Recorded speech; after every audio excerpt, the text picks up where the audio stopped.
The parents of the Bondi Junction killer, they've spoken out. Now, I might upset some of you by saying this, but in some ways, they also are victims of this horror that we've seen. Because on Saturday, their son, 40-year-old Joel Cauchi, went to the Bondi Junction shopping centre in Sydney, stabbed to death 6 people, 5 of them women, including the mum of a 9-month-old baby, also stabbed. It was like Cauchi, in fact, was out to hunt women especially. The dead, though, also included a male security guard, a refugee from Pakistan, ironically came to Australia for his safety. And the latest victim to be named is a student from China, all alone in this country, trying to make her future. I mean, the whole thing is just so horrific. And the rampage ended only when a heroic police inspector, Amy Scott, ran to the danger and shot Cauchi dead. It was also random, as I was saying before. That makes it so frightening. But police do say Cauchi had a mental illness, schizophrenia. There were reports that he wasn't taking his medication. And to make it worse, police believe he was also a user of ice. Now, the parents were in agony knowing their son had been killed, but he'd also killed others. They know he had acted like a monster, but they also know he was ill.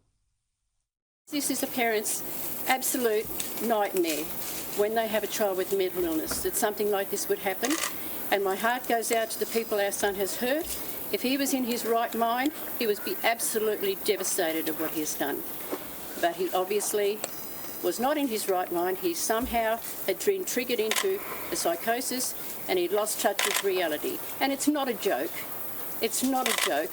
It's difficult for all those poor people that have lost their loved ones. Do you have any reason to understand why he would have targeted women? Yes. Why? Because he wanted a girlfriend and he's got no social skills and he was frustrated out of his brain. I'm sorry, but there's nothing I can do or say that can bring it back to dead. Okay. Anthony, no one's blaming you, just so you know. I know that, but I mean, you know all the he's other my people? son. Yeah, absolutely. Okay, he's my son, and I'm loving a monster. To you, he's a monster. To me, he was a very sick boy. Believe me, he was a very sick boy. We're all now looking for something, anything to make sense of this horror, or to at least learn something that we think, well, if something's come out of this, some way of making us safer. That's why, among other reasons, we're praising the heroes like Inspector Scott or that French labourer who helped ward off Cauchi with just a bollard. How gutsy is that? But is this mental illness angle something we should look at? The New South Wales Premier today thought so. The coronial investigation that will take place is likely to look at mental health support as well as the cooperation between states. And when people move between jurisdictions, when they come from one state to another, we need to make sure that there's systems in place to track that movement, to make sure that we're in a situation where we can collect information that's important and necessary. Joining me is Australia's best-known criminal psychologist, Tim Watson-Munro.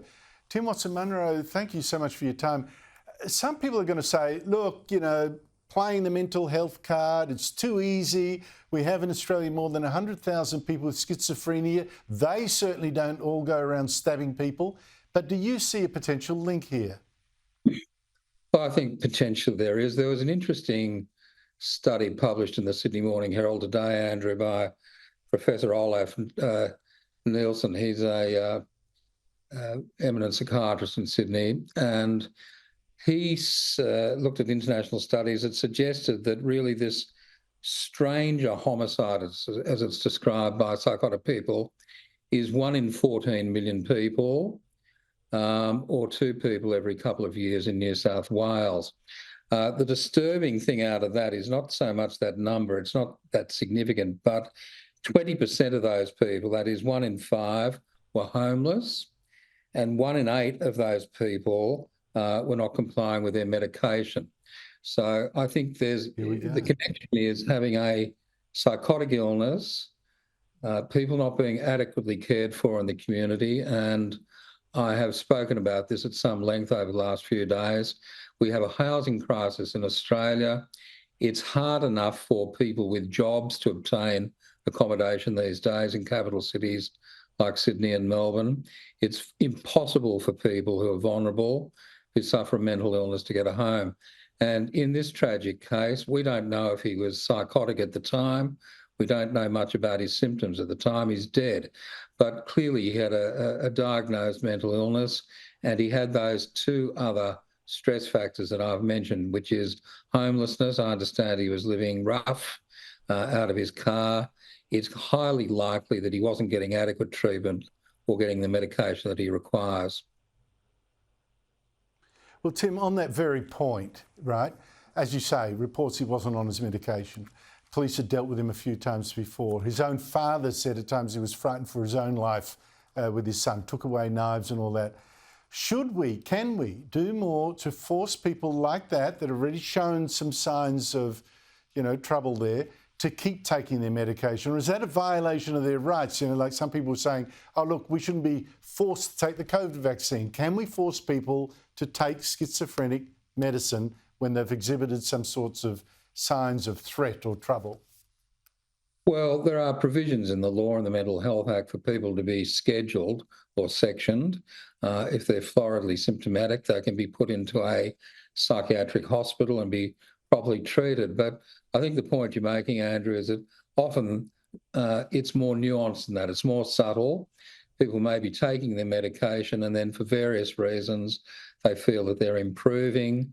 With the effluxion of time, they become less compliant and more symptomatic, and they can fall through the cracks.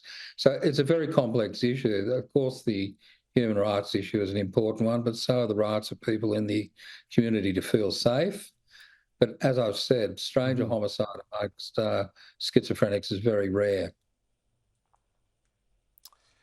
And maybe that's ultimately the unfortunate conclusion, isn't it, Tim, that it's so rare there is not really much we could wisely do except watch out and hope we give more care. These people more in our sight lines, not living in cars. I don't know.